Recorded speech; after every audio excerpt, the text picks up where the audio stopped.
Antes de começar o nosso pronunciamento propriamente dito, senhor presidente, eu também gostaria, senador Caiado, de deixar aqui o meu testemunho, especialmente para o estado de Sergipe, com relação à gestão do ministro Efraim.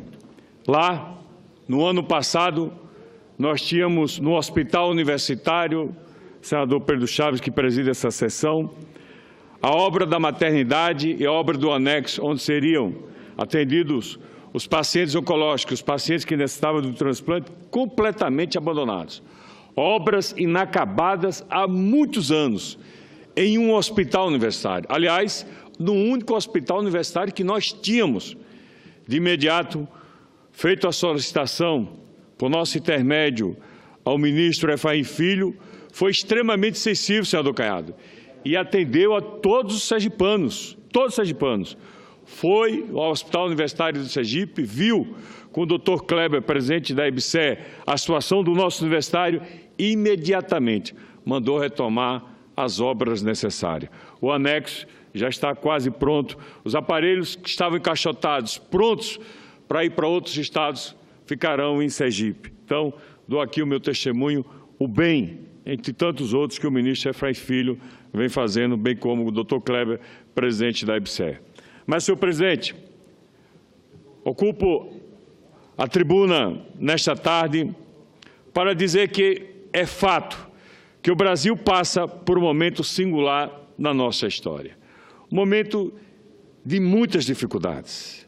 Estamos vivendo um período de travessia, com o presidente Temer conduzindo o país rumo a 2019, senador Eumano, quando tomará posse outro presidente a ser eleito no ano que vem. Por este e dentre outros motivos, acredito que o melhor que poderíamos fazer neste momento seria, com toda certeza, dar continuidade àquilo que o presidente propôs o ano passado, que era o ajuste fiscal, que era o ajuste tributário, que era o ajuste das contas públicas. E postergar a reforma, se necessária for, da Previdência, cuja tramitação, historicamente, demanda um período longo, por vezes um período superior ao que resta de mandato até o próprio presidente. Esta reforma engloba um conjunto de mudanças tão significativas e impactantes na vida das pessoas que não pode ser feito numa luta contra o relógio, de uma hora para outra. Ela precisa de maturação, precisa de reflexões, precisa de aprimoramentos e precisa, sobretudo, presidente, de muita prudência. Fatos esses que justificaram ou que justificam a abertura da CPI da Previdência aqui nesta casa. A reforma da Previdência, sem dúvida, pode até ser necessária. Entretanto, a Previdência já vinha sendo aprimorada por modificações feitas nestes últimos 2 anos. Pequenas mudanças, sobretudo o fator previdenciário, que já foram suficientes para aprimorar um pouco o sistema e, em particular, para elevar a idade mínima de concessão do benefício da aposentadoria. Estou convencido, senador Eumano, senador Pedro Chaves, estou convencido, senhor presidente, de que a verdadeira reforma que deveríamos estar fazendo agora, entre tantas outras, e que não pode esperar de forma nenhuma, é a reforma tributária. Esta sim é que queremos e que o país cresça, até mesmo para ter condições de prover às próximas gerações de benefícios previdenciários. Se queremos gerar emprego, o que precisamos fazer urgentemente é a reforma tributária. Pelo artigo 3º do Código Tributário Nacional, entende-se por tributo toda a prestação pecuniária, compulsória em moeda ou cujo valor nela se possa exprimir, que não constitua sanção de ato ilícito, instituída em lei e cobrada mediante atividade administrativa plenamente vinculada. No Brasil, pagamos mais de 90 tipos de tributos. É isso mesmo, no Brasil existe mais de 90 tipos de tributos. A ânsia arrecadatória em todos os diferentes níveis de governo é insaciável.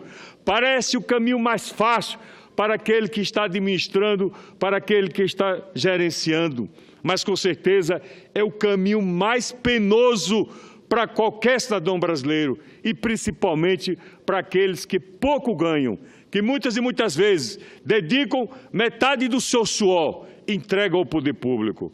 Por outro lado, a fiscalização é difícil e por isso a sonegação é imensa. A Constituição Federal, no seu artigo 145, diz: os tributos poderão ser instituídos pela União, pelos estados, pelo Distrito Federal e pelos municípios. Ou seja, os tributos podem ser instituídos nos 3 níveis de federação. Os mais conhecidos pela maioria da população são os impostos.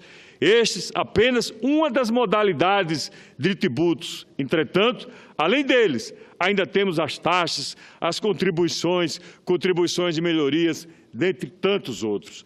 Todos esses tributos atingem as pessoas jurídicas e atingem as pessoas físicas ferozmente. As empresas de todos os cidadãos, sem exceção, alcançando o patamar de mais de 35% do PIB. A carga tributária brasileira sobre o PIB é a maior das Américas e a 14ª do mundo. Outro dado interessante é aquele que demonstra que o brasileiro trabalha os 6 primeiros meses do ano para pagar tributos. Ou seja, senador Mano, metade do que ele produz, metade do que ele trabalha, metade do suor feito, ele entrega ao poder público. Mas nem sempre, ou melhor, raramente, o poder público lhe entrega esse suor, esse sacrifício de forma multiplicada ou de forma qualificada. Essa carga onerosa de tributos impede o desenvolvimento econômico, impede a criação de empresas, mesmo as beneficiadas pelo programa Simples. E as empresas instaladas tanto enfrentam este drama que muitos não resistem e fecham muito cedo. Com tanto percentual da renda nacional destinado ao pagamento de tributos, o país não cresce. Isto intimida a vocação empreendedora do brasileiro. Ele decresce de ter um comércio, de ter uma indústria, de ter que prestar serviço. Sabe que pouco lhe sobrará depois de acertar as contas com o fisco. Com menos empreendedorismo, inevitavelmente, menos emprego. Surge o subemprego, a informalidade, que outra coisa não é senão a assunção de atividades econômicas ao largo do pagamento de tributos. Precisamos dar um basta nisso. Chega! O brasileiro não aguenta mais. Com a reforma tributária urgente, esta sim, estarmos aqui conversando, deveríamos estar aqui debatendo, que simplifique a cobrança de tributos, a começar da própria diminuição do seu número. Tributos demais acabam por fugir do controle estatal, gerando sonegações, por vezes não percebidas e por muitas e muitas vezes imunes à cobrança do Estado.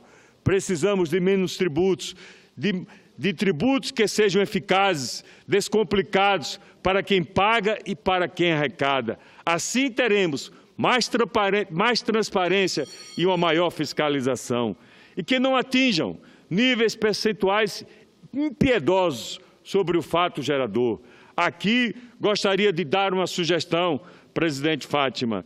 Todos sabemos que a maioria dos municípios brasileiros, por exemplo, apenas um exemplo, senador Eumano, apenas um exemplo, quase todos os municípios brasileiros têm dívidas com a Previdência. Então sugiro, e estranho até que assim não seja feito, por que o governo federal não renegocia o pagamento dessas dívidas, desde que os municípios aceitem que os repasses serem feitos a partir de então pela União, seja feito com devido desconto na fonte, assim como acontece com qualquer trabalhador. O trabalhador lá no município é descontado a contribuição ou o imposto para a União. E muitas vezes, maus gestores, péssimos gestores,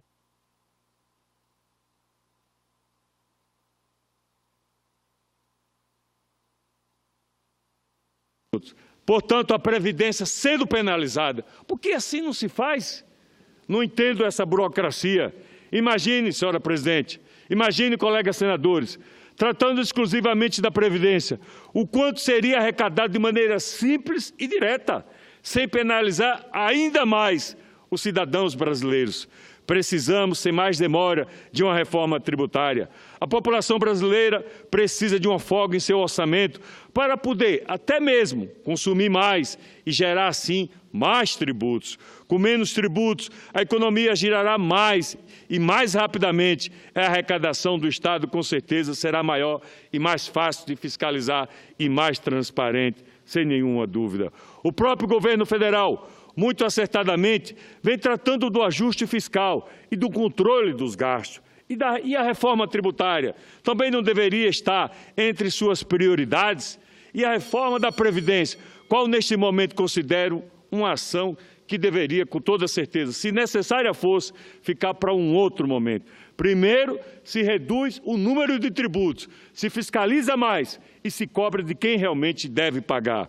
A reforma tributária simplificadora, em sua essência e expansionista em seus resultados, deveria ser prioritária, pois contribuirá fortemente para que tenhamos uma previdência social mais robusta. A economia forte gera empregos, aumenta o número de pessoas e empresas em atividades, contribuindo para a Previdência, aumentando o seu caixa para fazer frente ao pagamento dos seus vários benefícios. Não é justo trabalhar dezenas e dezenas de anos e não receber em dia aquilo que lhe cabe. É direito fundamental, é cláusula pétrea, é imexível. Por tudo isso, senhor presidente, apelo ao governo federal que desestimule a velocidade frenética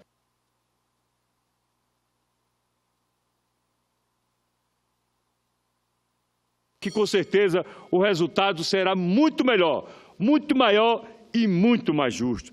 Deixe lá maturando, pois, no tempo necessário, com toda certeza, e se necessária for, faremos também. Mas, nesse momento, é a reforma tributária que deveria estar, que, com toda certeza, ocupando todas as comissões e incentivando todos os diálogos. Esta, sim, será mais uma grande contribuição deste governo para as próximas gerações, para gerações futuras. Cobrar o que é correto, cobrar justo, cobrar realmente de quem deve e de quem merece ser cobrado. Uma sociedade justa, senhora presidente, começa por uma cobrança justa de tributos. Aí sim, com toda certeza, partiremos para as outras reformas também necessárias. Muito obrigado, senadora Fátima.